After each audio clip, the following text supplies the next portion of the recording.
Thank you for attending our UT Marketplace training today. Mary Beth and I are glad to have you with us.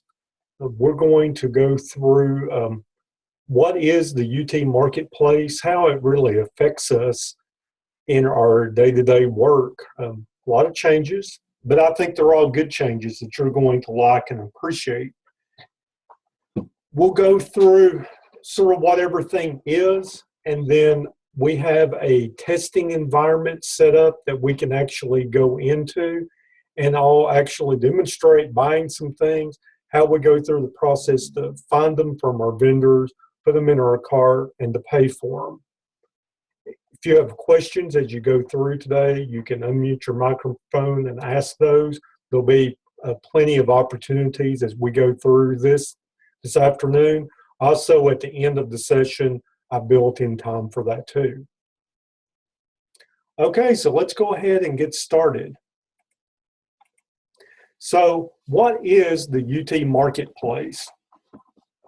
And in the simplest form, it's a single sign-on system to purchase items. When you sign into the system, you'll be going in with your NetID and NetID password. It's pretty simple. It's one place to go into. And the reason that we're going through this is that there are vendors that are set up that have contract process with UT. And we want to take advantage of those contract process. We also want you to realize and make this the first place that you look for any of your purchases. I know we all have our favorite places that we go to and use, and hopefully some of those are on this list already. Right now, there's about 15 vendors that are actually in the live marketplace. There's plans in the next few months to have up to 30 vendors or maybe even more. And we'll get in and spend a few minutes talking about that toward the end of the session today. What I'm really excited about is that Amazon should be added very soon as one of our preferred vendors. And knowing what we all can spend on Amazon and what they have, I think this will be a great option for us. And also to think, now we have issues with sales tax with Amazon. Are they charging it? Are they not charging it? And all of that. Well, when they're part of the marketplace, that'll be taken care of. Now, this is a system-wide implementation. It's not something that's just unique to the Knoxville campus. It's not just unique to Extension or UTIA, but it's system-wide. So it's going, they've been to UT Memphis, to the Health Science campus, and done training. They've been to UT Martin, Chattanooga, Tullahoma. So it's everything. And we're doing this for multiple reasons. One of those is where we can look at getting better prices for things, having these contract vendors across the state. Second, the marketplace is used to help us track the specific items that we're buying. Taking that information, going back to the vendors and seeing if better prices can be negotiated. For example, we buy $1 million worth of folders in a year, and it's a particular type of folder. Can we go back to that vendor and say, we're spending a lot of money on these folders. Can you come back and give us a better price on it? With a procurement card, we've been able to track where we have been spending money at from different vendors, Walmart, Food City, Home Depot, Lowe's, all of that. But we've never been able to track the specific things that we're spending money on. And when you look at that all together, there should be some cost savings that we can still come back in and play with for particular items when we're buying a lot of a particular thing. Also, in the system-wide implementation, this is not a program that UT built from the ground up or anything like that. This is a commercial program that's available that many universities are already using. Many commercial companies are using this. And it's a way for them to come back in and thinking about tracking where we're buying things at, but more specifically, what are those items that we're spending money on, and can we come back in and get a better price on? Now, this is the first phase of the marketplace. And they're referring to it as the shopping cart. This is where we're coming in and we're buying things. The second phase is going to be processing requisitions. At this point in time, I don't think there's any of our county offices that will be doing requisitions. Mary Beth may have some of that to deal with. But for you, it's going to be the shopping cart and actually buying things, and we'll look at how we're doing that. Now, one big thing that you need to realize about the marketplace is that it is not friendly in using Internet Explorer. So when you go to log in and to use Marketplace, you need to make sure that you're using Firefox or Chrome. The computers that we've purchased in the last 2 to 3 years have all had Google Chrome pre-installed on them. Cam made sure to do that. Many of us have already gone in and installed Firefox as our browser. But as we know, some things in the systems that we work with are more friendly to use Internet Explorer, and some things are better to use another browser. Marketplace, you'll need to use Firefox or Chrome. And the second thing is you'll need to disable the pop-up blocker in that browser that you choose to use. Most things in Marketplace are going to open up in a new window. And Chrome and Firefox are really good. The first time you go in and use Marketplace with either of those, the pop-up will already be on.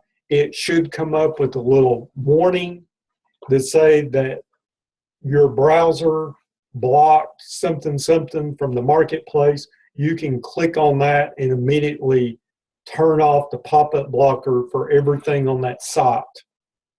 If you have any issues with the pop-up blocker, you need to call the OIT help desk, and they can walk you through what you need to do to allow that to work with the Marketplace. But in most cases, what I've seen, it's been very easy to fix, something that you can probably do on your own. But just keep that in mind. If you have things, you click on it, and nothing happens, it's probably the pop-up blocker. Now, as we look at the marketplace, a few things to keep in mind. Of the current 15 vendors that we have, 2 of those are only accepting procurement cards or credit cards. That's B&H Photo and Home Depot. If you purchase anything from those 2 vendors, you must use your procurement card. The other vendors, you can use your procurement card or you can have it invoiced. We would encourage everyone to use the procurement card as much as possible when it's appropriate. Now, we realize all of those purchasing rules still apply. Nothing about policy has changed. So with the procurement card, you cannot buy any single item that's over $5,000. Or if it's a group of things that you need all of those things to make a particular thing work, and it's over $5,000, you cannot use your procurement card. That's against policy. But for the majority of things that we purchase, office supplies and things like that, your procurement cards is the way to go. So we want you to use that. Yes. Hey, Scotty, it's Kent.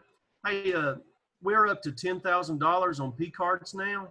Is that Yes. planned, or is that just the marketplace a $5,000 cap? The P card, I mean, the 10,000 on the procurement card total that's still there. That's all fine.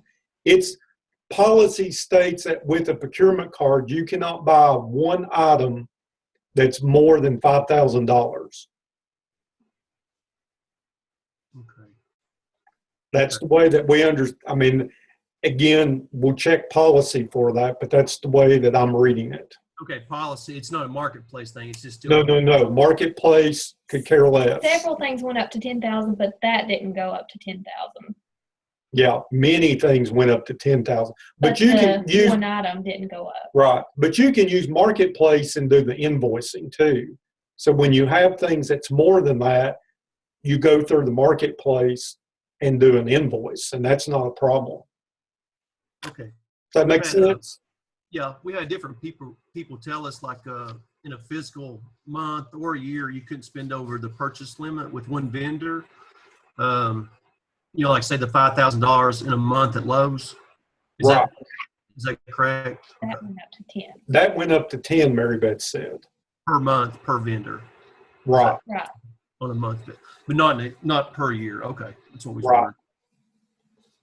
Okay. I mean, and you all get to spend a whole lot of money than the rest of us do. So unfortunately, yeah. Well, takes a lot to run the place. So now in the marketplace, one of the things that good or bad, whichever way you want to look at it, is that there is no approval process in marketplace. When you go through the process and you click on the final screen to purchase it, it's done. It's a done deal. All of that is going to the vendor. You're spending money. Now, you realize in Iris, when you do things like that, there's always an approval process. Somebody has to look at it and approve it to spend money out of the account. Well, that's not changing, because anything that you spend on the procurement card still goes through Iris to be approved. Invoices, same way. But in Marketplace, think of Marketplace as just a way to go in and to find the items that you need to purchase and to purchase them. Now, you will get some informational email messages. When you buy something, you will get an email message from Marketplace that says you bought this. Also, when you go in and you put the account number in, informational emails are also going to the person that is responsible for that account to say that so-and-so bought, how many dollars worth of things from this particular vendor, and give you information. They're only informational messages. They did not stop anybody from buying anything. They're all going to be made. Money has already been spent when you get that email. But just to realize that those email messages will come through, and they're just to let you know that somebody was using the marketplace and they bought something.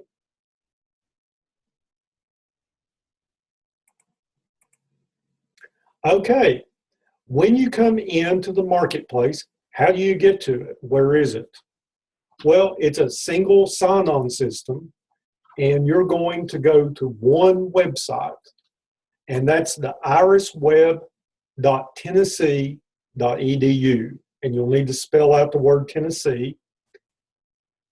That is the site that you're going to go to. You need to make sure and either use Chrome or Firefox to go into it. You're going to log into it with your Net ID and password. Now, the Iris Web is also the place if you misplaced the email that showed where your paycheck was being deposited and you wanted to print a copy of it. This is where we can all go into the Iris Web and go to the employee self-service icon. That get my drawing tool here. The employee self-service, that's one of the things, is to print your paycheck. And it's got some other things that each employee can do. Again, with a net ID password, you can get into this. To go into the marketplace, you're going to come over and look for the shop icon. It'll be up there on the list, up at the top, and you're going to click it. It's going to open up into a new window, and that's where the first pop-up blocker is going to come into play. So you need to make sure you have those disabled. Now, when you log into the marketplace for the first time, there's a couple of things that you need to go in and do. To get to those items, you're going to come over and click on the menu option, and that's up in the top right-hand corner of the screen.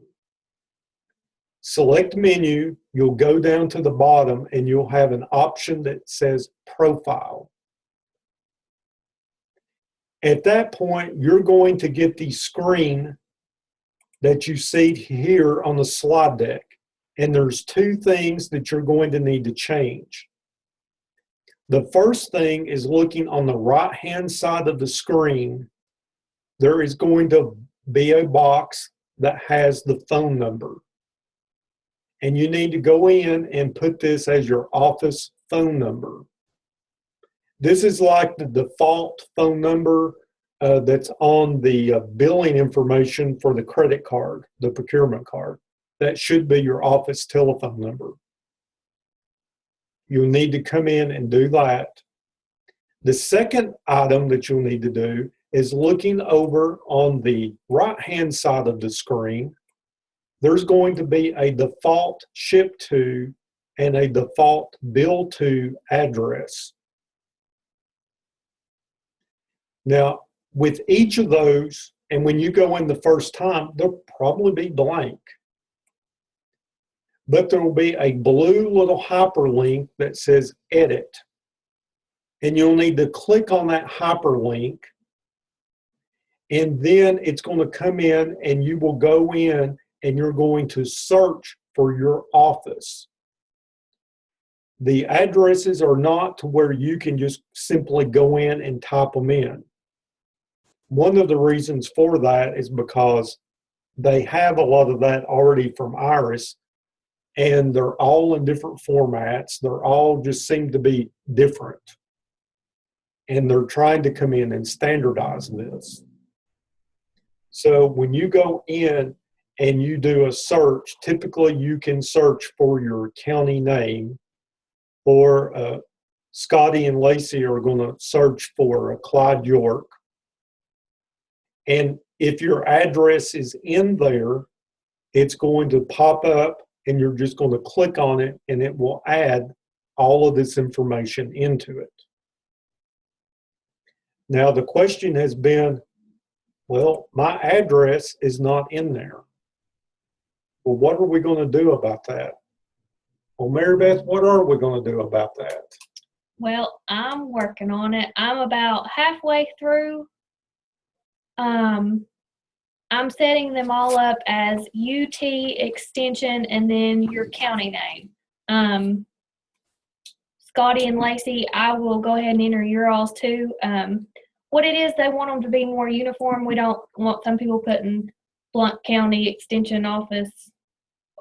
So if I'm doing them all, UT extension and then your county. Hopefully by tomorrow morning, they'll all be in there. So if you go in and yours is not in there today, give it till tomorrow and you should be good to go.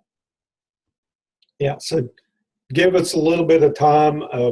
We talked to the people in purchasing and we just felt like this was a much better idea. And they're doing it really quick for us. We first thought it might take more than a week, but you know, Mary Beth said I did a bunch this morning and they're almost caught up to me. Yeah.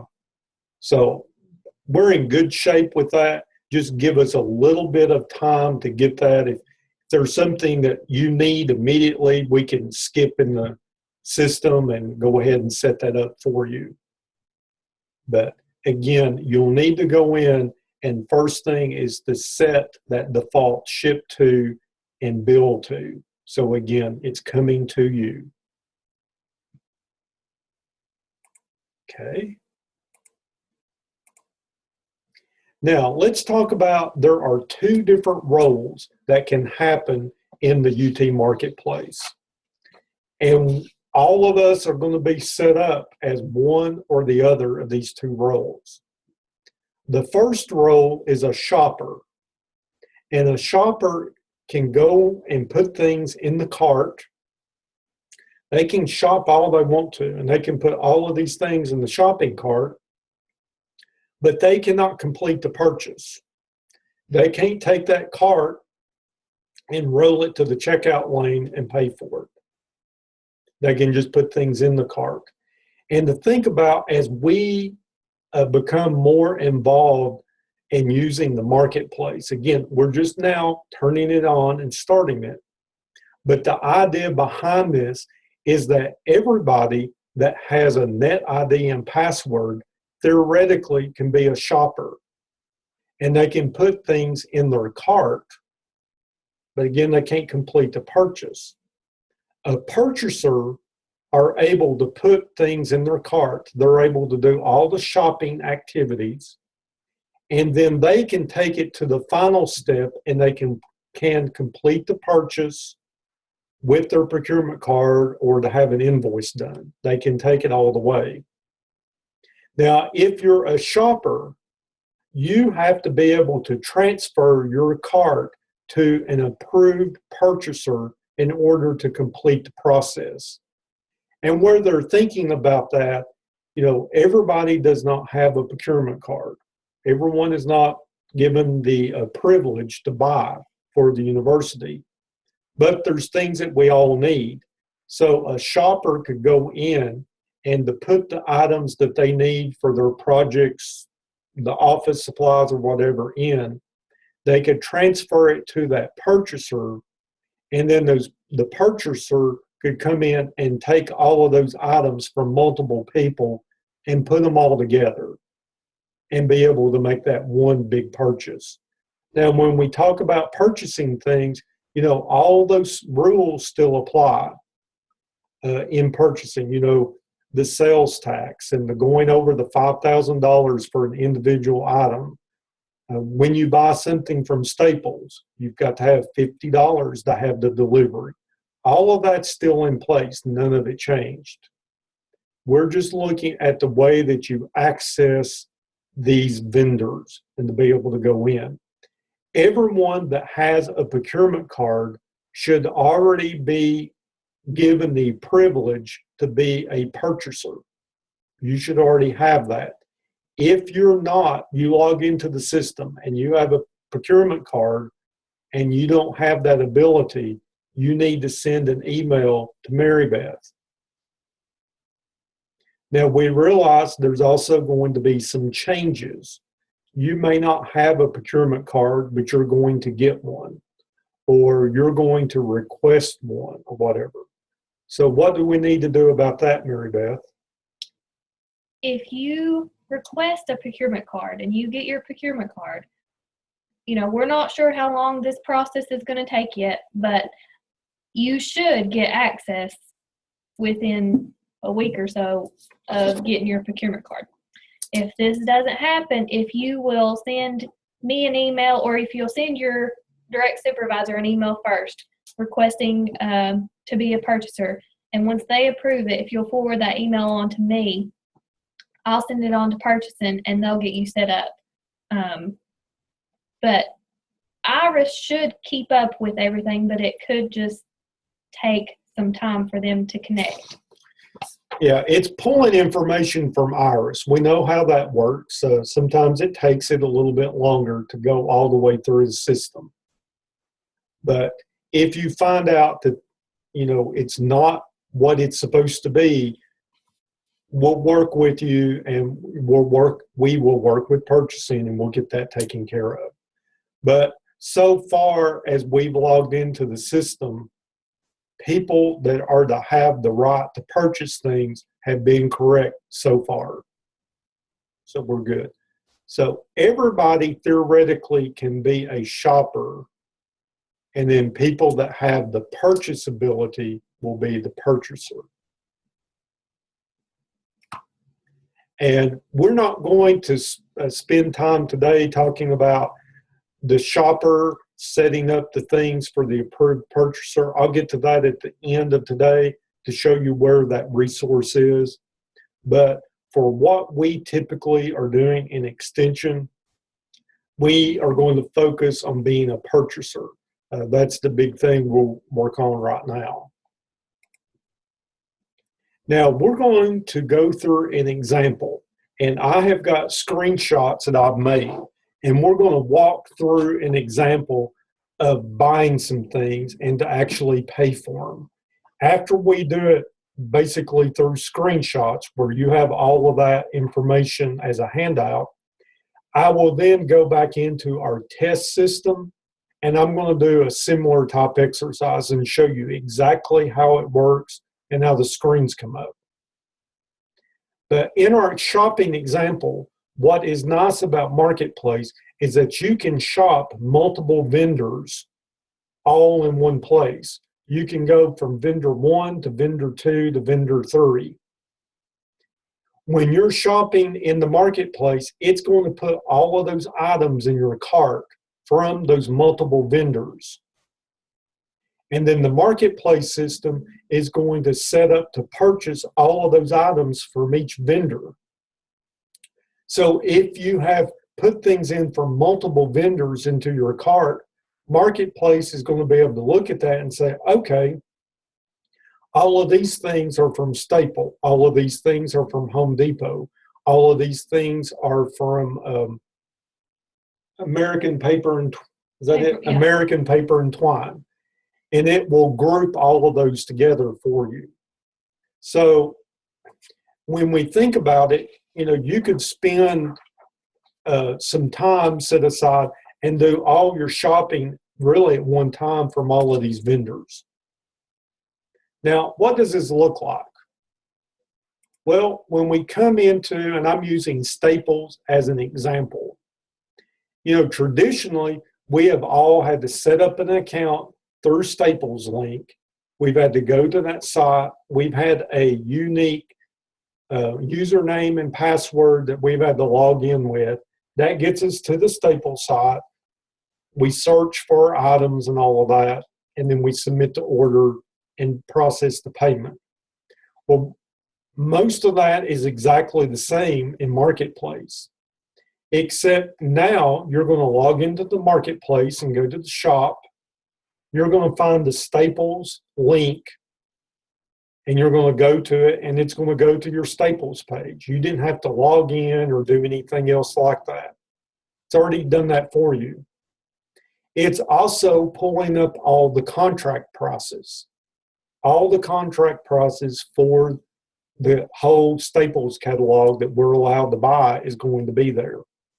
So then you can continue to do what you've done in the past, is go up to that search window, type in a Staples item number, or type in a description of something.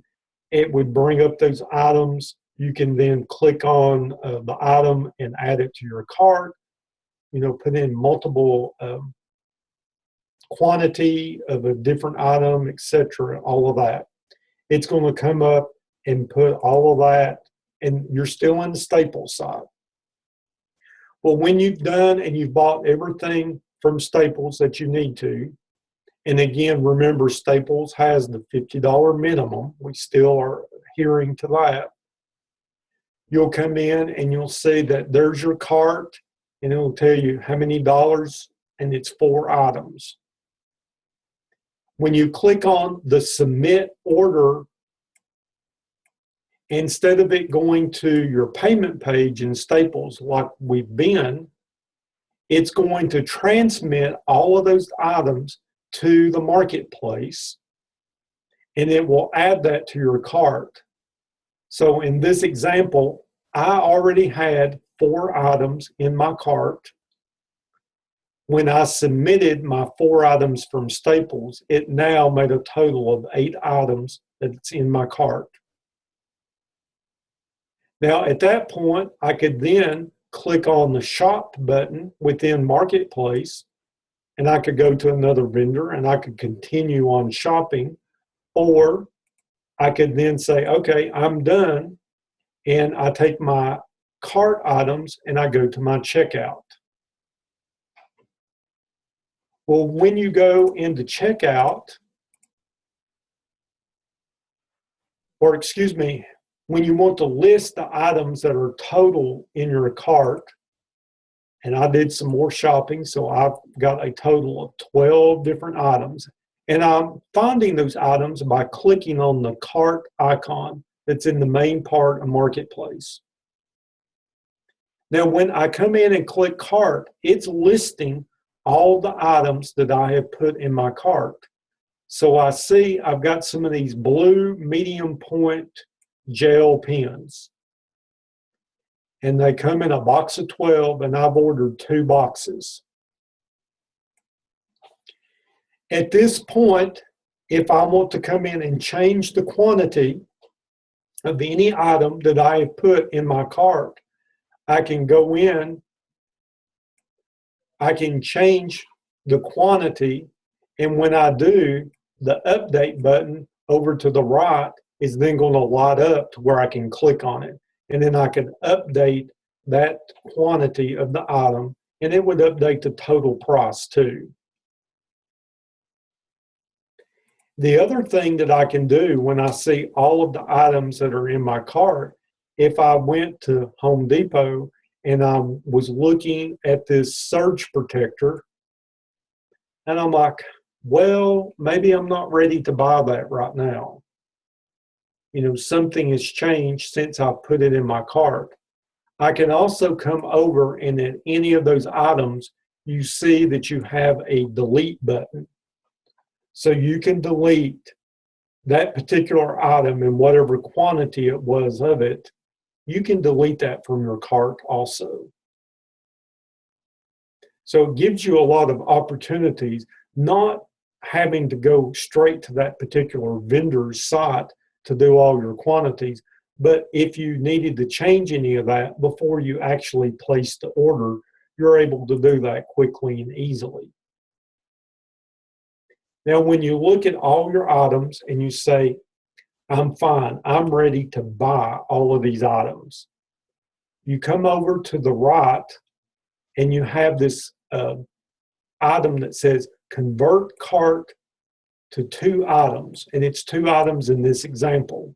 2 transactions. And it's 2 transactions because all of my items either have come from Staples or they have come from Home Depot. So it's just going to group all of those items together to the appropriate vendor. So it may not list those exactly in order, but it will group all of that together for you. So at that point, you come in and you would click on the green continue button. And it's going to come in and start to give us some more information that we're going to have to fill out. Now, when we actually get to the checkout process of our different items, there are a number of things that you need to pay attention to. And we've listed this on the screen, and we're going to go and show you exactly where they are and give you some more information. The transaction name is something that you can edit to add more description for whatever that you're buying. We'll go through that a little bit more detailed in a moment. You're going to have to pick what payment type that you're going to use. You're also going to be required to answer the question, is this an asset over $5,000? It's going to be set blank when you go into it, and you will have to, each time that you make a purchase, select a yes or no. And if it's yes, it's going to have to be an invoice. Also, it also triggers some other things that have to happen from the whole side of the iris and things like that. It gets back into some policy type things.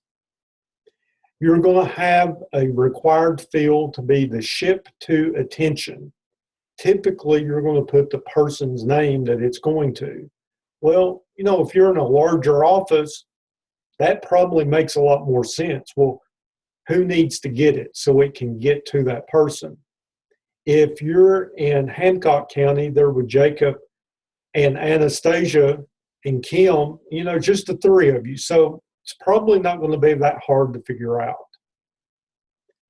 When you're coming in and you're purchasing something, there is an account assignment, the responsible account that you're going to pick. And we'll show how that works. We're not going to actually do that in the test system because it would start to trigger a bunch of emails, and we don't want that to happen.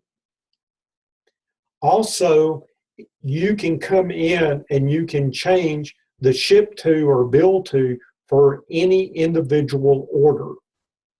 So if I'm ordering something, but I want it shipped to another office, before I get to this point, I can then go back up to my menu and profile, and I could change my default ship to another office. And then I could check out. That would be my ship to that it would go to. And then after I'm done, I would go back and change it to where my physical location is. But those can be changed pretty much on the fly, but you want to do it right before you get to the process of checking out. Any of those changes that you make, you will need to go in and do an update, and the little update button will highlight for you so you can change that. So now we're coming up and we're looking at the screen that you're going to get for checkout. And we're going to look at our first transaction. And in our example, we've got 2 transactions it's going to go through. So the first thing that we want to come in and do is to look at the transaction name. And Mary Beth, you've got some good points about that transaction name. Why don't you tell us about that? Okay, on your transaction name, you can see the edit button to the right. If you want to leave what they have already put in there, you want to leave that alone. You can add something to the end of it. You can say, this is what's going to show up on your procurement card reconciliation and what's going to show up on your ledgers. You can put who specifically or what program that you're specifically using the items for, like for Mitch's All-Star project or something to that effect. You can also add external and internal notes. The external notes are what your vendor can see, and the internal note is for you, your supervisor, anybody in the UT system can see these notes. You can also add attachments. The internal notes, I know that TNCEP and FNEP, they have to have a request and approval forms. You could attach the PDF file to those just as extra. All this is optional, but it just adds extra information for everybody. Like the external note, you can say, you can tell the vendor that you're going to be at lunch from 12 to 1, so please deliver after that, or please deliver to the front door instead of the back door. Yeah, anything like that. And again, this is all set up to help you. Anything that has a red asterisk beside it means it's a required field. Transaction name is already filled out for you, but again, add to it if you need to. Looking over in the center column, we've got an asterisk for payment form. We have to select, are we using a credit card or a purchase order? If we're buying anything from Home Depot or B&H Photo, we have to use a credit card or our procurement card. Everybody else, we can use either or. And again, we are suggesting as much as possible, use that procurement card. Below that, Mary Beth just talked about internal and external notes. Those can be very helpful. So we want to utilize those when they're appropriate to do that. Also, here in the middle section, we have the question of the asset. Is it an asset over $5,000 that we're buying? Well, we're only buying $45.96 worth of things here. So, that's probably a no. Ship to, again, putting somebody's name, it's a required field. We have to put something there. It will default to the person that's making the purchase. And that's as you log into the system. So it would put your name into it. Down at the bottom, we see that we have account assignment. And the account assignment is the account that we're actually charging this to. Now, this is not actually making the charge. This is where the informational process comes into it. So when you pick an account number here, the person that's in charge of it is actually going to get the email that says so-and-so bought things from a certain vendor. There is a drop-down arrow. And when you click on it the first time, there's going to be nothing there at all, because the drop-down is a way to come in and use favorites. Well, the only way to get a favorite is to actually use it. So the first time that you're into this, you'll see there's a blue hyperlink there to the right of it. When you click on details, you're then going to be able to go in and type and search for the account number, and then it will bring it into this box. Now, once you have used it, it will remember it, so you can then, this next time, just click on the drop-down arrow, pull that up, and then you can pick from them. It'll be very easy the second time that you go through it. Now, anytime that you've made a change to the form, and you're going to make a change to the form, you're going to see that there is an update button. So that's the first thing that you're going to click on. And this box that says next step, this is telling you where you're at in the process of it. So we're still in the process of providing missing data. We had to fill out all of this information.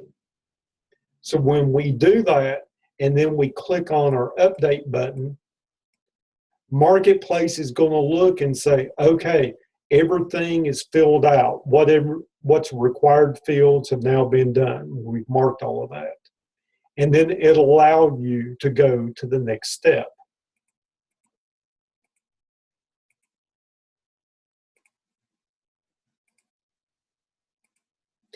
Now, when we get to the next step, we've gone through the process and we just keep on following the prompts, going through that. Now we're at the prepare step. And it's preparing this order for payment. So we're going to click on the green prepare button. And at that point, it's basically coming out and showing you the receipt for this particular vendor.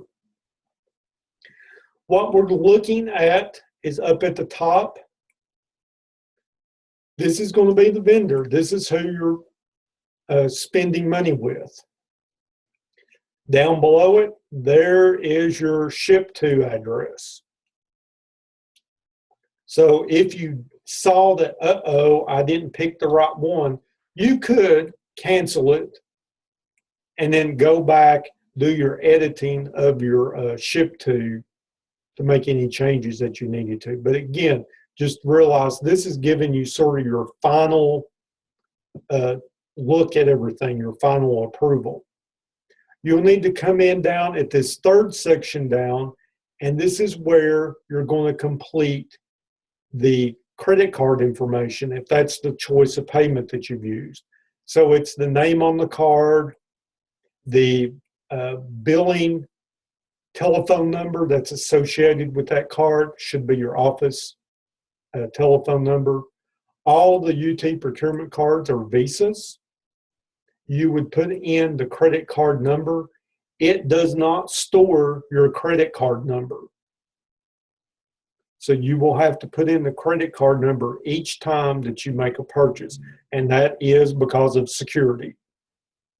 And then you'll put in the expiration month and year of the credit card. Now you'll see down below that, it's going to list all the items that you're purchasing from that vendor. So once you fill out all your information, you probably want to come over and click on this print button. This is going to print a receipt. And the auditors have agreed that this will serve as an official receipt for that purchase. So before I went any further, I would come in and I would click on the print button so it would give me a copy of that receipt. After that, you're going to click on the continue button.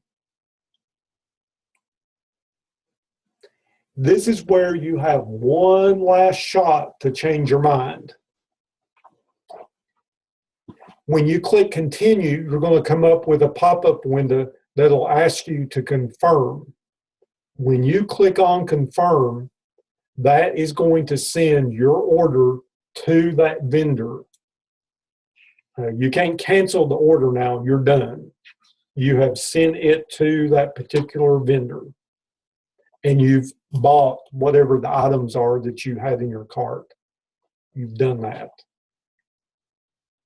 Now, you do that, and you're just going to repeat this process for each vendor that you had in that order.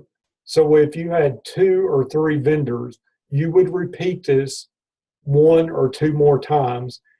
Basically, you're going through to make sure that you've ordered from each group that you picked from. Now, when you get to the marketplace ending here, what you're going to find out that happens is that Marketplace is going to send you an email confirmation. And it's going to say that your transaction has been successfully released to that particular vendor. And if you have any questions, it's in the vendor's hands now. It's not in Marketplace. Marketplace has done its job. Now, at the same time that this email is being sent to you, that you purchased something, the supervisor of the account that you use to make the purchase is also going to get an email just to give you information that says a certain person, whoever it was that logged into it, bought a certain dollar amount, and it will show the items from that particular vendor. And it's just informational. And it goes back to the point, there is no approval in Marketplace. All these emails that are being churned out are just informational emails. Now, this is what's happening in Marketplace. At the same time, your vendor should then send you an email. And this is what that you should be getting already. When you go to Staples and you order something from Staples and you click the submit button at the very end, you almost immediately receive an email confirmation from Staples that said, you have submitted your order. You know, we've received it. And that's what you're going to get from your vendor from Marketplace. After that, you're also going to get those normal vendor contact emails. They're going to send you an email that, you know, we received your order. You're going to get the email that says we've processed your order. May get one that says it's been shipped. All of those type things. Now that confirmation email from the vendor is also another copy of your receipt. So again, you may want to print that out to have a copy of it. And then when the items come, you probably get a copy of the receipt when that happens a lot of times. So there's 3 copies of a receipt: the email from the vendor, the paper copy that comes with the order, and then the place in MarketPlace to where you're coming in and you put in that payment information. You have the opportunity to print a copy of that out. So that's what MarketPlace is in a nutshell, just going through this process. I want to take a moment now and see, does anyone have any questions? You can use the chat box to, again, put any of your questions in. You can also unmute your microphone and shoot something out here to Mary Beth and I. Is there anything that you don't understand or really get through this process?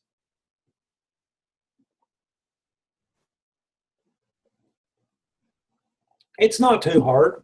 It's pretty easy. I have a question. Yes, and yes, it's Shannon. I was looking, I'm going, who was talking? Sorry. It's me. You said there's the shopper and purchaser. At what point does the shopper who's just saying, hey, can you order this? How does that transfer work? Can you show us that, or? Okay, I can get sort of to the point.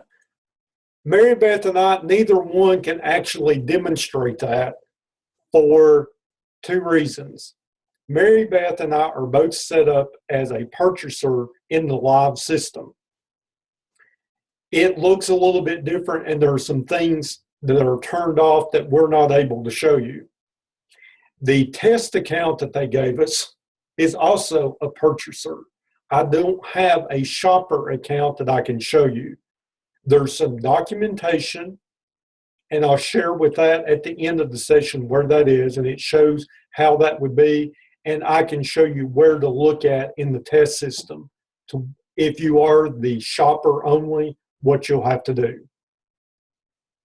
Good question, Shannon. Thank you.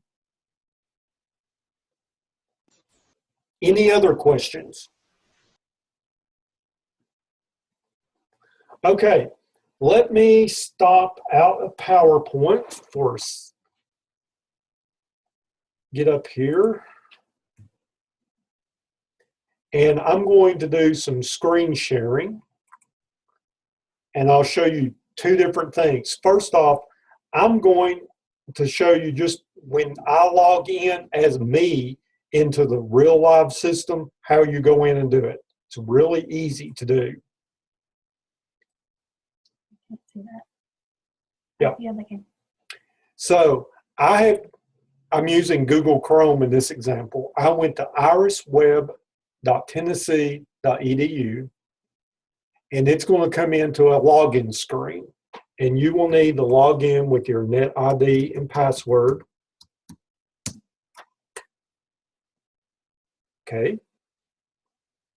This comes up to the Iris self-help kind of page thing, the My Iris Web. Looking up at the top, you have a shop icon, and you're going to click on it. Now, it's going to open into a new tab. If you are a shopper only, this button/icon that says checkout will not be on your page. You won't have it. Everyone has shop, everyone has cart, but only the people that can purchase things will have a checkout. So that's going to be your clue. So again, that's one of the things. If you have a procurement card and you come here and you don't have a checkout button, we need to go ahead and get that fixed for you. Yeah, I have a checkout button, but I don't have a procurement card. A lot of the county directors have the ability, I think, to do invoicing. Mhm. But you should be able to still transfer to Ashley because Yes. she has the procurement card. Yeah. And if it doesn't work that way, we'll work on those, any of those individually. We'll take care of that. Just let us know. Yeah, just let us know, because there's a couple of things. The system is still rather new, so there's still a couple more things they're figuring out as we go. But this is what it looks like live. Over here on the left-hand side, there's a link to training materials. I'll talk more about that at the end. And they've given you a link about adding and updating the ship to and all that. This is what Mary Beth is taking care of already, or in the process of. So you shouldn't have to worry about that. It just reminds you to use Chrome or Firefox as your browser. And, the new thing is that Staples lost the contract for copy paper. They lost it for the university. They also lost it for the whole state of Tennessee. So when you go into the Staples Advantage site, copy paper is blocked from you being able to purchase it. So that will then go back over to the American Paper and Twine, and you can buy copy paper from them. While I'm here too, I also want to point out a vendor that we have, and that's Home Depot. Home Depot has a state contract with the university under their MarketPlace. And the way this is working, these are contract prices with Home Depot. And I know everyone does not have a Home Depot in their county. But Home Depot, their agreement is that we can go and we can shop with Home Depot online. And from that point, they will deliver next day to your office for free. The only thing about Home Depot is you have to use a procurement card. But you have an option to pick it up at the store for free, or you can have it delivered. And they had told us that, UT Martin had a big concern over this. Their nearest Home Depot's in Martin. That's about 2 hours away. But Home Depot has been delivering to Martin without any problem. So that would be someplace that I would be going to look at. Okay, a couple of questions. Anastasia is asking, is Home Depot going to deliver from the Marstown store to Sneedville? Yes, they're supposed to deliver by next day. And we're finding that they do have better pricing through the MarketPlace. Yes, it is contract pricing. So we've got our friends from Union County on here. I think we need to tell the Union County story, Mary Beth. Well, Ashley was telling me that they were looking for a doorknob or a lock or something, and that it was like $40 cheaper through the MarketPlace than buying it online or through going to the store and picking it up. So I think, that doesn't say that we can't ever buy from Lowe's. Okay? We're not saying that. We're saying for the things, especially that, we can have a little bit of planning on.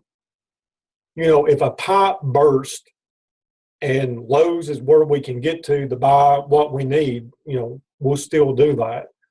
But if we're looking for some other items, we probably want to check out Home Depot. And if they want to deliver, hey, more power to them. We'll take advantage of it. But right now, this is your list of items that are that's currently live in the MarketPlace. Now, Linda Hyder had asked, do we go to the first time users, click here?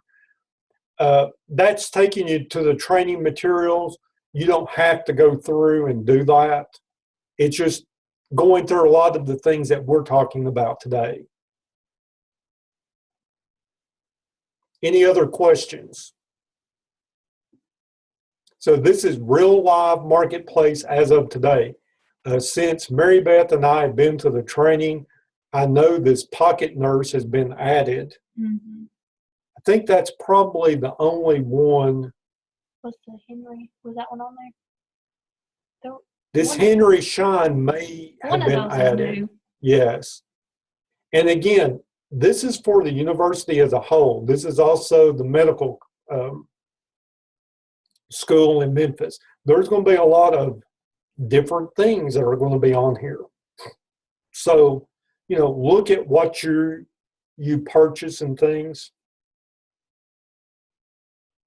Okay, Justin says he has a procurement card by 10-cent, but have no checkout button, only shop and cart. Any ideas there? That's probably something we'll have to look into. They That may may be the way that they set up 10-step. I don't know. Yes. And some of the other agents that have a 10-step card, you might want to go in and check that because we need to verify that. It may be something wholesale that we need to request to have Did done. his card transfer with him to? That's a good question, Justin. If your card transferred with you from Roane County to Bradley County, there may be There might be something with that. something with it. And we do have to change on your procurement card. Not really. I don't know. Okay, Anastasia says she has the same thing. She has a 10-cent procurement card, but no checkout button. They may have set it up to where that Melinda or Yeah, maybe where Melinda has to do that. I'm not sure. I don't know. I'll ask about it and find out. We'll and let check you all on know. that. Thank you. Ashley's asking about the contract with New Cycle. Are they going to be added? I'm not sure if we're going to have a vendor set up for New Cycle or some other people or not. We have that one added to the list, and you know, that's fine. And we're asking if there's other vendors that you deal with in your county, in your job and thing. We've got a list started that's got quite a few things on it. I have Walmart, Target, NASCO, the 4-H Supply, Hodges Badges, Office Depot, New Cycle, Joanne Fabrics, Michaels, Gimplers. I didn't know what that was. What was Gimplers? I don't know. Jerry didn't tell us. So if there's any more, you can let us know today through the chat, or if you shoot me an email, if you think of it later. I'm going to send a list to purchasing to see if they can work with them to get, because they'll have to get contracted prices and maybe do bids, but they'll do all of that for us.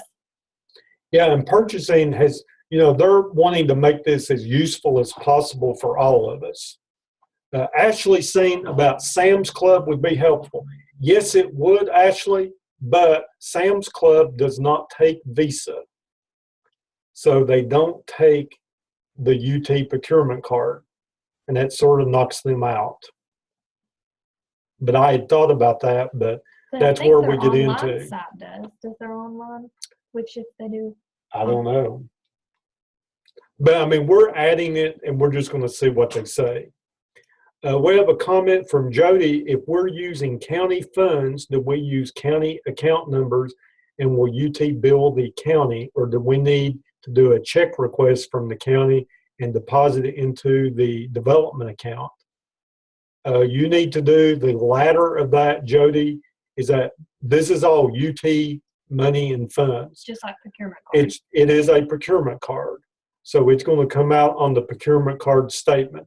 So I would do the request from the county, send that in to have it deposited into your development account.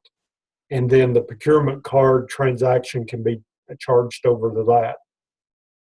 Yeah, Anastasia is saying they take Visa debit cards, but not credit cards. That's correct.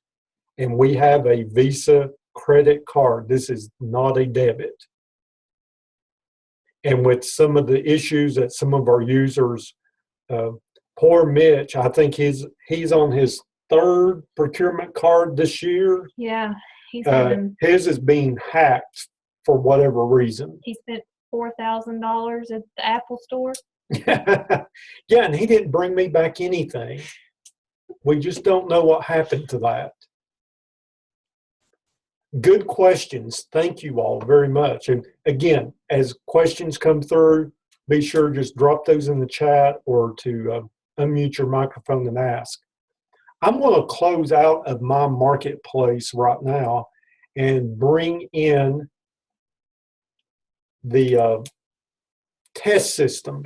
The test system isn't exactly like what you see in marketplace, but it's close. We see that all the vendors aren't exactly the same. And again, this is just test. It's not real. But we wanted to have a way that we could go through and actually do some buying here and actually pay for it and show you exactly what's going to happen and how marketplace is going to behave. We had the question about changing the checkout person and all that. When we go under menu and we go to profile,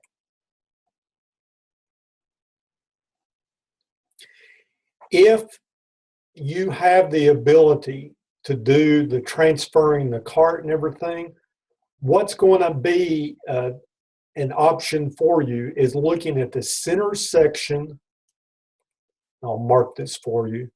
Coming down here to the center section to where it has edit cart transferred to, and then it'll have a block for cart transferred to.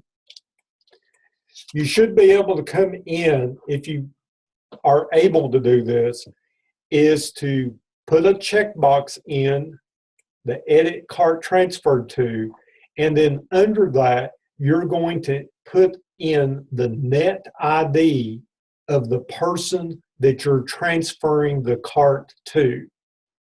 So if you were transferring this cart to myself, David Yates, you would go in, put a check box under that, put in my net ID, D. Yates. And then because you're making a change to it, you would use the update button. Now again, like we talked about before, is that when we come to menu and profile, we're also looking over here, make sure that the phone number is correct, and then making the change on the default ship and bill to addresses. And again, using those edit buttons to come in and do that. You'll see when I come in and I click, oops, I need a mouse to do that. Click on my edit button, you just get a screen that says, okay, type in a name. So if I type in Eastern and select go, it's going to bring up the Eastern Region office. If I type in Blunt, which they should be in now. It probably won't pull up. It did, because I think it was in before. They were in there before, because Yeah. everything I'm putting in is UT extension. Right. And this is the County. test system, and I had looked at a few of them before. But just typing in your county name should bring up your address. And again, if you type in something and it's Loudon, I know that was one that wasn't there. You know, some of them may come up and it says no records are found. And again, as Mary Beth moves through that list, you know, give us just another day or so and we should hopefully have all of those in. But remember, we're all going to go into menu, profile, phone number, ship to address, and if you don't have the checkout button, go in and try to do this edit cart transfer to. You'll see that I can't do that in my test account that I have here. There's also some documentation on that too. Okay, I'm coming back to my shopping cart just by clicking on shop. And now I need to buy something. Well, we're going to our old friend Staples. Now, when we click on the icon for each of the vendors, it's going to open up into a new window. And mine opened up on another screen, so I just need to bring it over here to where you can see it. Here's my Staples screen. I don't need it that big. And now, just like if you logged into the Staple Link account, you can now go in and you can search for things. Well, one of the things that we always need are some Post-it notes. So if I had the particular item number from the catalog, I could type that in and it would bring me straight to that. Or I can look at, scroll through the list and, well, what do I want? Well, I really like these bright colored Post-it notes. I'm going to get 2 packs of those. I'm going to add that to my cart. Then I'm going to continue shopping. And we're just all out of Post-it notes. Shannon DeWitt uses Post-it notes all the time. You just can't keep up with them. So we're going to need to order 5 packs of those. And you know, I bought 2 different things there. I'm already at $50. Well, that's fine. We just have to get up to that point.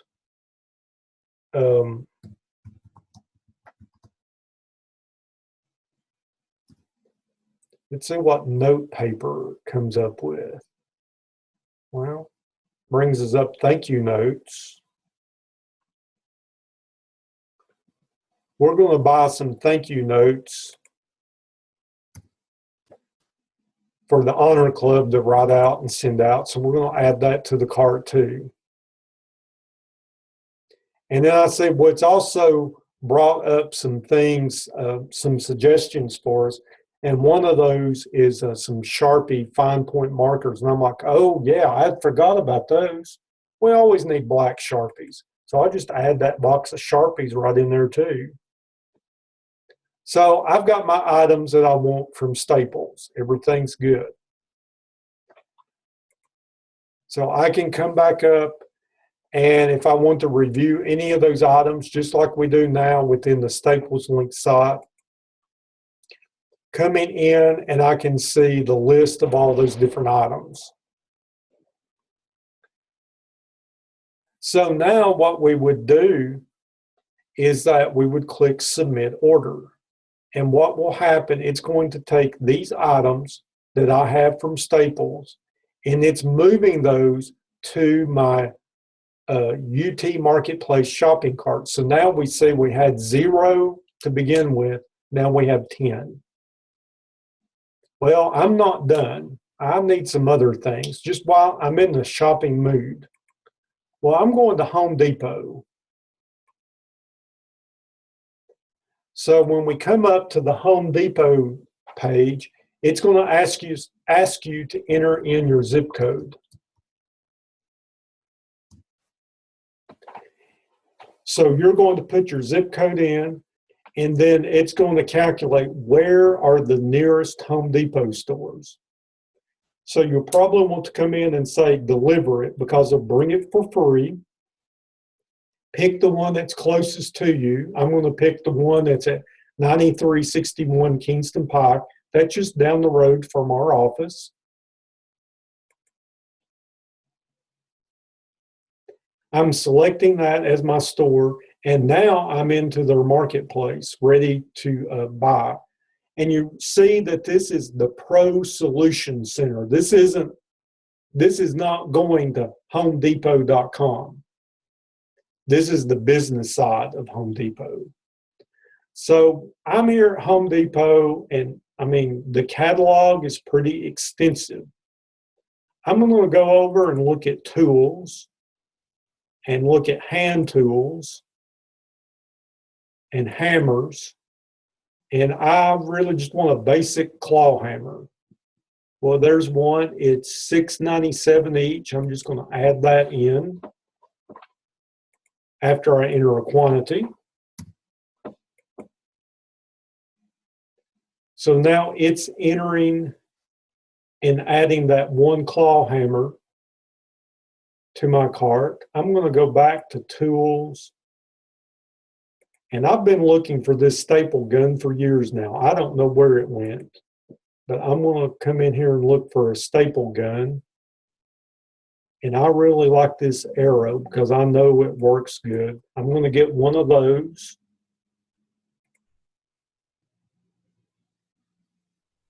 And it adds it to my cart. You know, they have batteries, have all of that too. I'm going to come down to my outdoor gardening. And let's see. We'll look at some lawn accessories and some edging.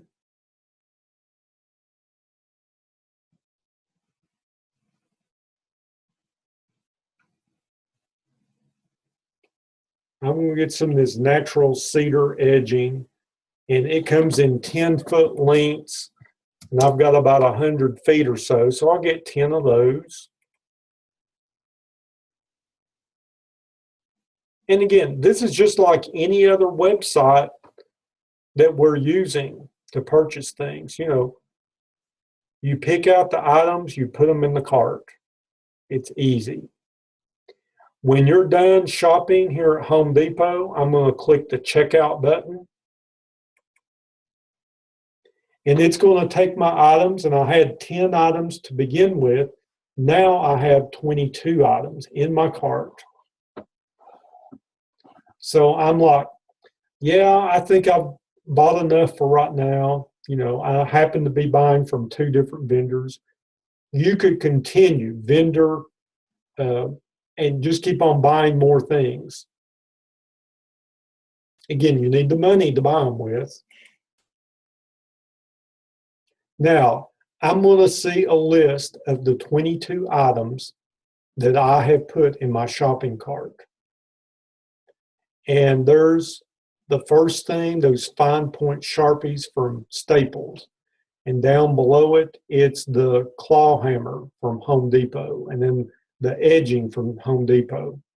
Now, I can look at all of this, and at any of these, I can say, you know, I probably need to get 5 boxes of those Sharpies because we're going to be doing some kind of special project, and we're going to need a lot more Sharpies. So when I come in and change the quantity, we see that now the update button has now become active. I can click on that, and what it's doing is changing the amounts and the totals. I can also come down here and say, well, there's something that I didn't want. I'm not going to get the staple gun from Home Depot. I've decided not to do that. I can then come and I see there's a delete button.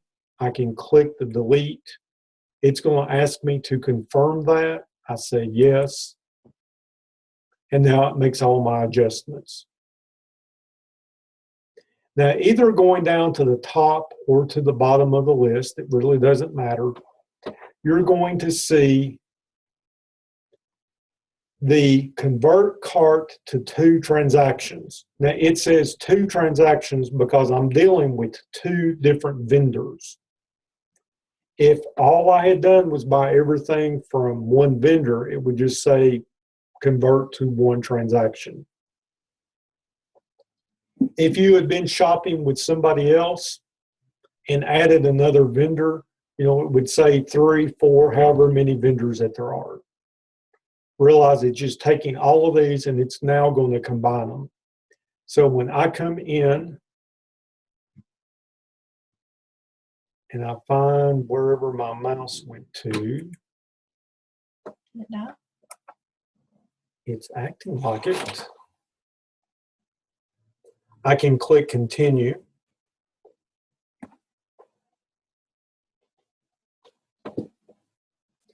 And it's now taken those items and it's converted those into two different transactions.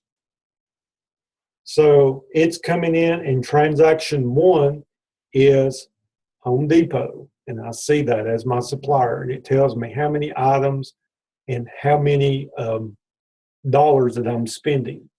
So now we're going through the process of how do we edit our checkout information. So the first thing it is, under transaction name, we're going to click the edit button, and it brings up the edit for the transaction name, and we're going to put outside landscaping. It's just a note to tell us what this is for. And I'm going to click update. I'm going to look at the center section of the form and look at what's my payment information. Well, it needs to be with a credit card. I'm going to add an external note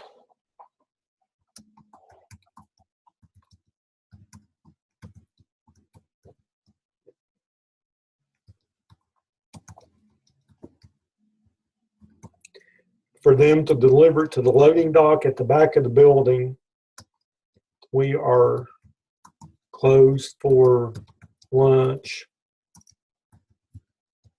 from noon to 1 p.m. Just a note for them. And that was an external note that will get transferred to that particular vendor. If you have any internal notes that you wanted to type in, you can do that. You can also add those attachments. And again, just using those hyperlinks. Under the asset, we have to answer the question that says, is it greater than $5,000? And we're going to come and select the drop down and say no. And ship to, I'm going to ship this to Tom Risen, if I could type correctly. That's just attention to. And then we come to our account assignment. So if I click my drop down, I don't have anything there yet because I've not used any account numbers. I would need to click on the details. It brings up a new pop-up window, and this is where you can come in and you can start to search for the fund. Type in the E or the R account number. And again, this is all not totally in production. It's still the test system. So this is coming up a little, as I've typed in numbers, it's come up a little bit different.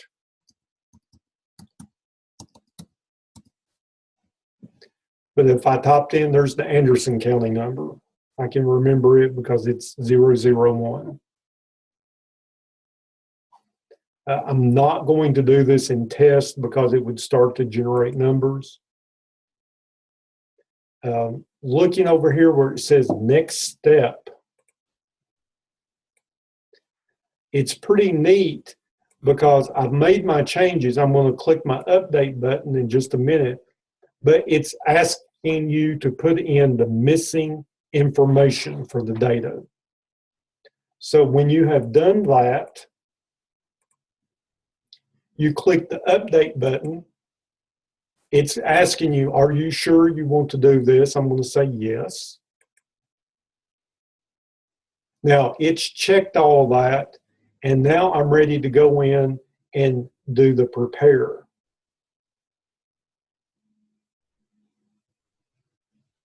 Okay, Anastasia is asking, when we're talking about paying with a procurement card, can you clarify something? Home Depot and B&H Photo only accepts procurement cards. If you're going to purchase anything from Home Depot or B&H Photo, they have to use a procurement card. The other vendors, as of now, will take an invoice or they would take a procurement card. But we are strongly suggesting that you use your procurement card for as many of your purchases as you can. It works just a lot easier on the vendors getting paid, and it also works a lot better on us tracking where we're spending our money, and then with the marketplace, what we're spending it on. Okay, I'm going to now click on the prepare button, and what's going to happen is that receipt form is going to come up. It's going to have the information from our vendor. That's going to be up here at the top where it's coming from. It's going to have your ship to information. And again, if you realize, I messed that up, you could cancel this and go back, and under your menu and profile, you could change your ship to. You're looking down here at the bottom section of it, and you're going to need to put in the procurement card information. So what we're going to do is that all the procurement cards are Visa cards. Make sure that the name and the contact phone number is correct. And then you're going to put in the magic procurement card number.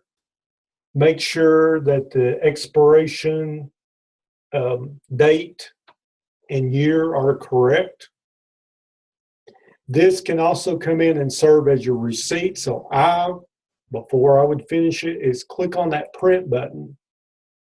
It's going to open up in a new tab, and it'll have your information there to select your printer, and then you could click OK and print. If everything is correct, I'm ready to go. I click on the green continue button. This is your last chance. If you're not sure that you want to buy this, you could cancel it and cancel the whole order. But as soon as I click on place order, it has now sent that information to the vendor, and those email confirmations should start coming out.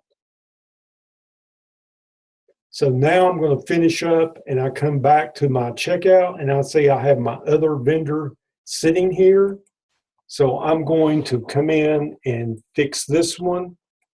And under my transaction name, I'm going to put All Star Project Materials. I will update that. I'm going to use a procurement card.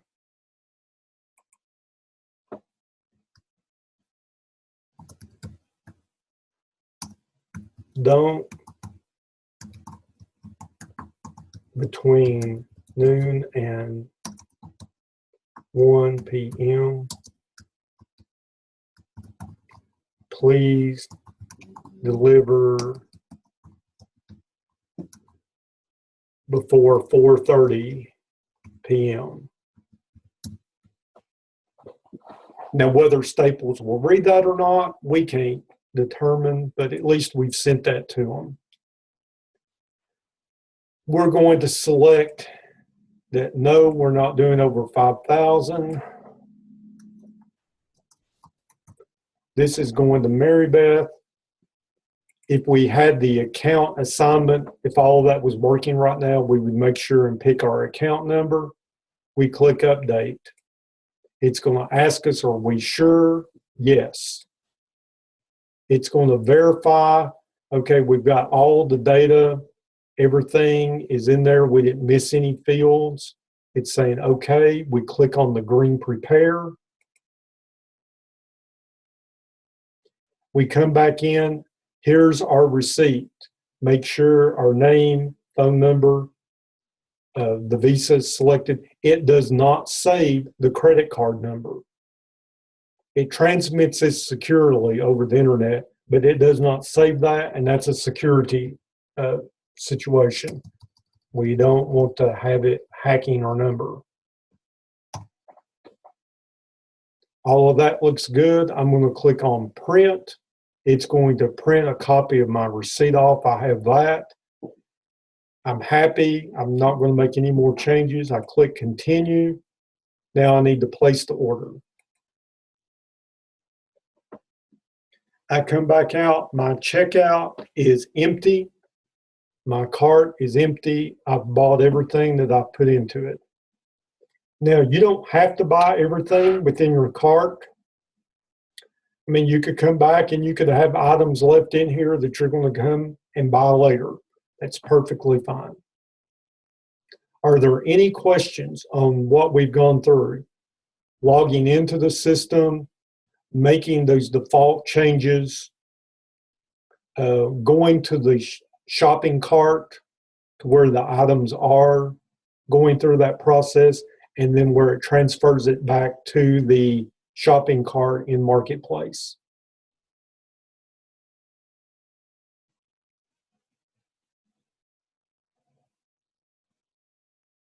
Okay.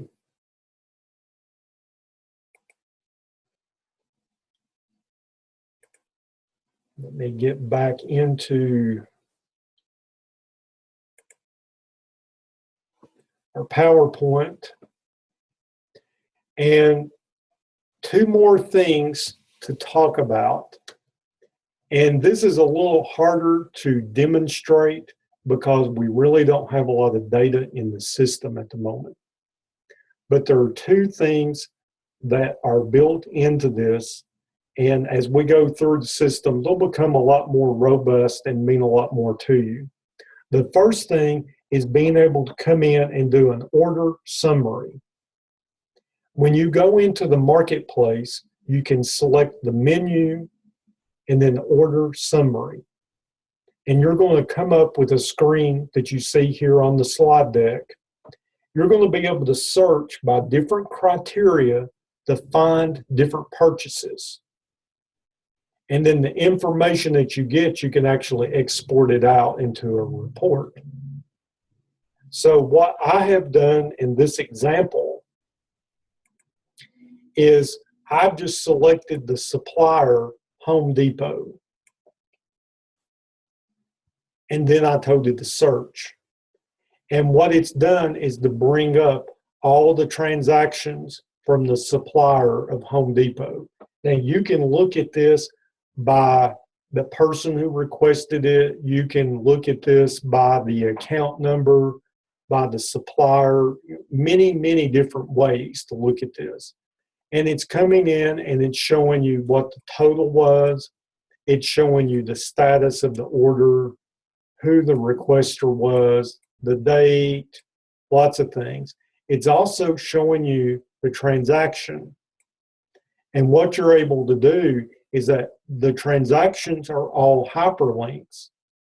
So by clicking on that transaction number, it will then take you to that particular order, and you can see all the items that are in that particular order. You can do this by date. Lots of different ways that you can do this.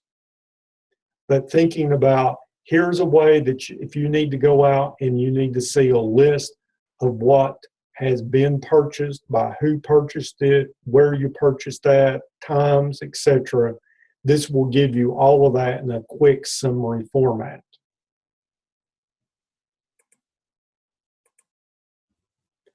The other report that you have is called reporting. And you'll go to the menu and then reporting. And there's going to be two reports that will be there for you, an all transactions by fund and a credit card transactions by fund. So you can pick either of those two reports. Select that, then you're going to get it. You will get a screen like as in the larger one that we have, and you're going to have two different default filters that you can pick from there in the middle, the physical date or the account codes.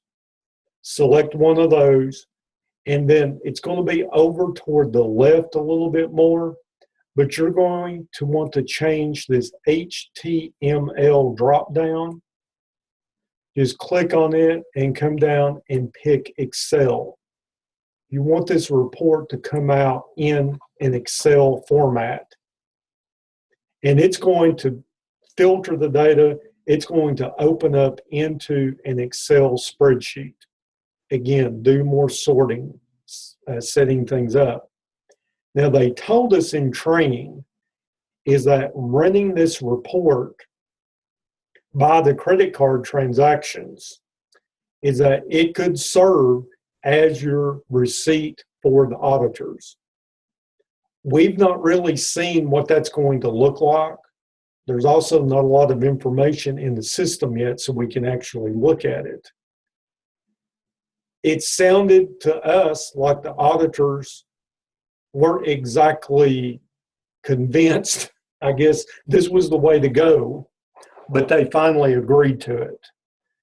Mary Beth and I talked about, we think that the receipt that you're getting from within the marketplace, where we got to the point to print, that your email receipt that you're going to get from the vendor, plus the receipt that you get from the vendor when it comes in, those are probably better receipts to keep, at least for now.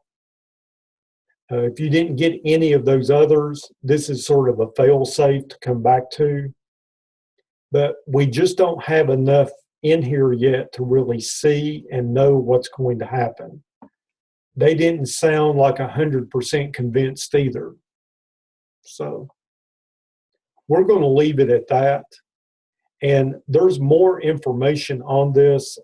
We just don't have a lot of data that we can do this right now in the system to be able to show you what it's going to look like.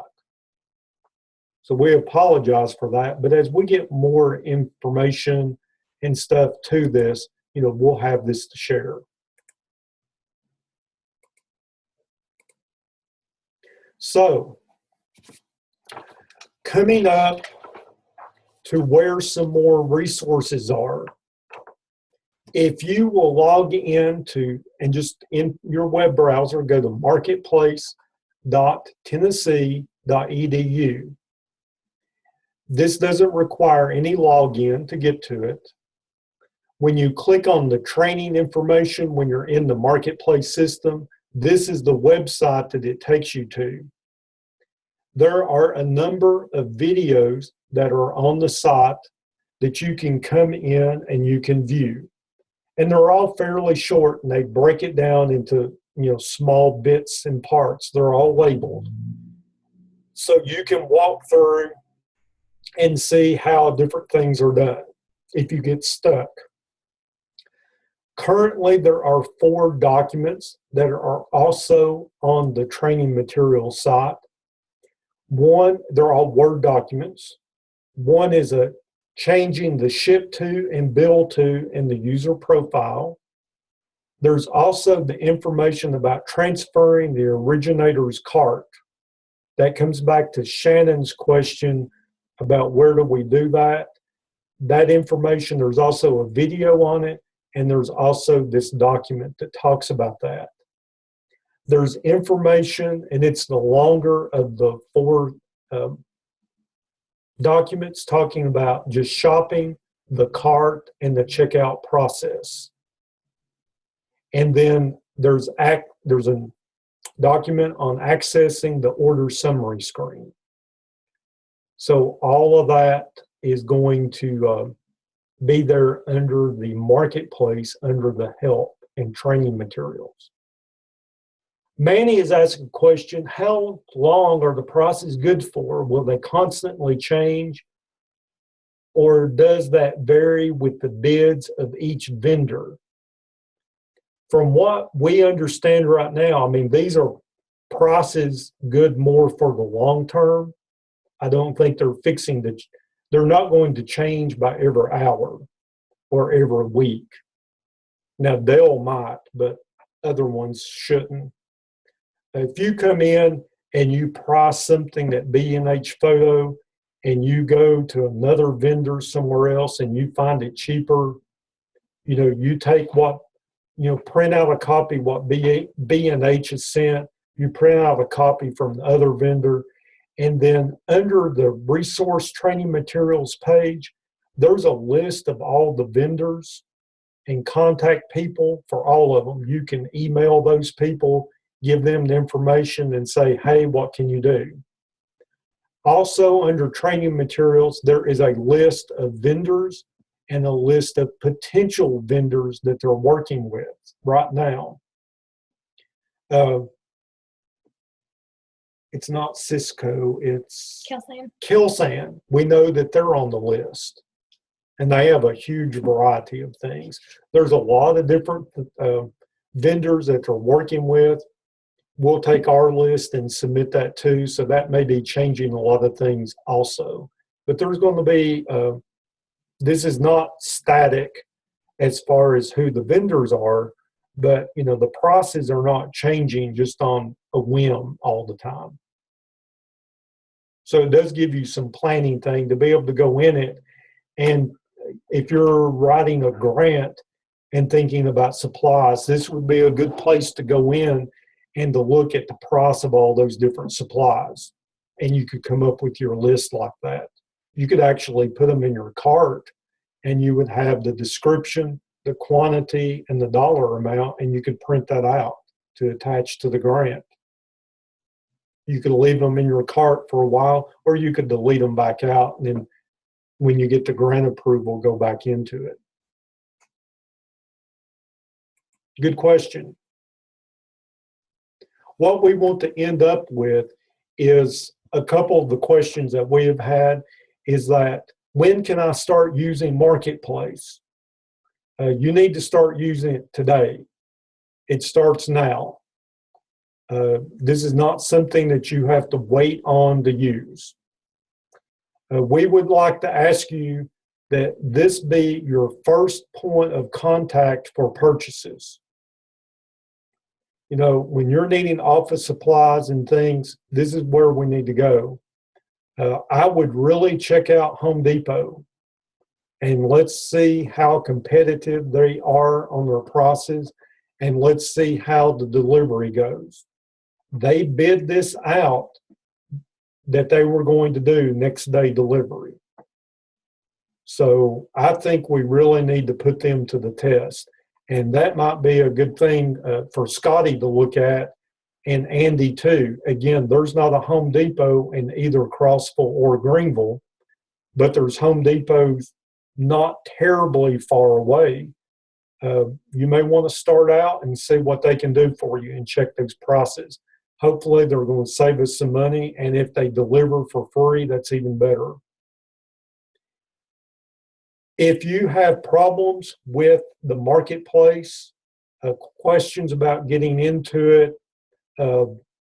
if we have some of our users, you're not set up the way that you think that you're supposed to be, if you'll contact the region office as your first point of contact.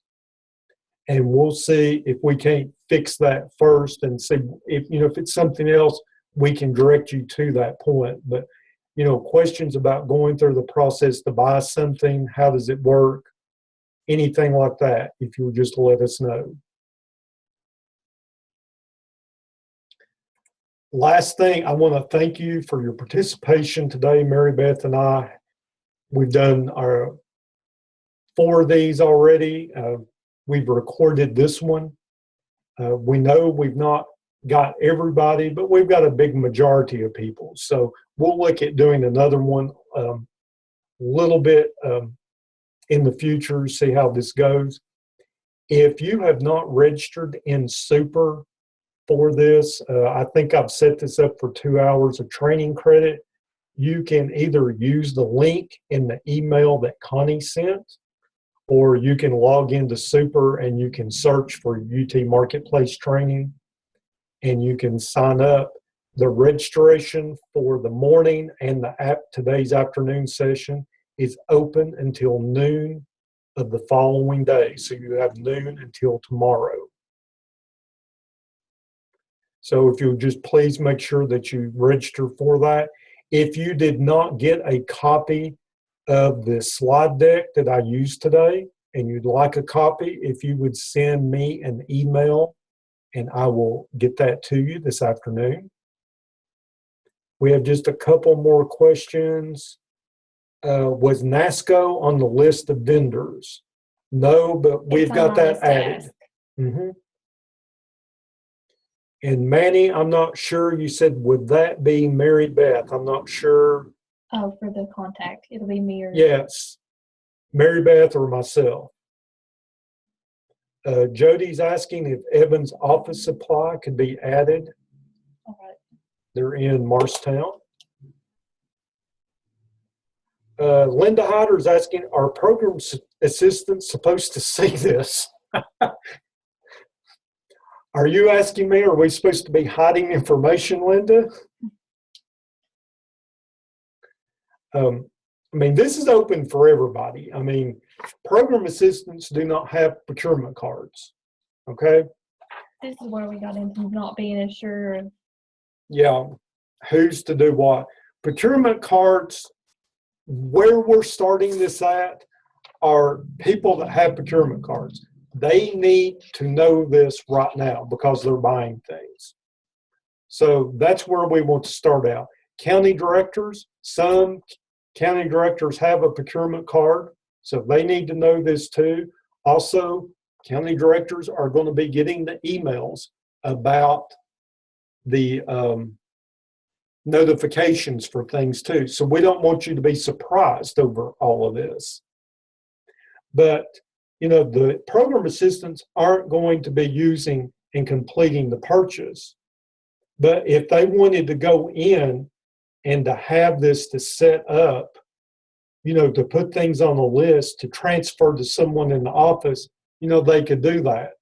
They could also write it down on a piece of paper and hand it to the secretary or whoever else has the procurement card in the office to say, you know, this is something that I need. You know, this is not replacing going to the grocery store to buy the produce and the food and things for food demonstrations and things. You know, we're not going to see that. But when we think about a lot of the other things and supplies, you know, this should be a big help. Any other questions? Well, I appreciate your time and attention this afternoon. This is a lot to cover, and we wanted to condense it down as much as possible for you. Also, we didn't want you to have to drive to Knoxville to come for a training like this. Felt like we could do this online. I hope it's answered a lot of your questions. And again, if you have questions, direct those here to the regional office, to Mary Beth and myself. We'll do our best to answer those for you. Appreciate your time and attention today. Again, anything else that you need, please let us know. Thank you and have a good afternoon.